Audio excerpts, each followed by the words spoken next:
તો સૌથી મોટા સમાચાર દેવાયત ખવડને લઈને સૌથી મહત્વના સમાચાર છે તે મળી રહ્યા છે। દેવાયત ખવડને જામીન મળ્યાના સમાચાર છે તે સામે આવી રહ્યા છે।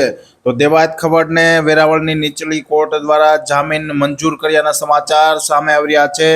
દેવાયત ખવડ સહિત અન્ય 7 લોકોને પણ જામીન છે તે મળ્યાના મંજૂર થયા છે।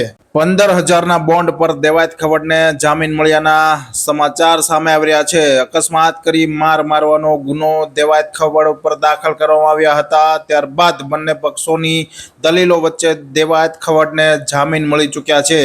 દેવાયત ખવડના વકીલે ભારે દલીલ કર્યા બાદ આખરે જામીન મળ્યા છે। બંને પક્ષોના વકીલ દ્વારા ભારે દલીલ થઈ હતી। પોલીસે રિમાન્ડ માટે કોર્ટમાં દેવાયત ખવડ તેમજ 7 લોકોને રજૂ કર્યા હતા। ત્યારબાદ આખરે દેવાયત ખવડ તેમજ અન્ય 7 લોકોને પણ જામીન છે તે મળ્યા છે।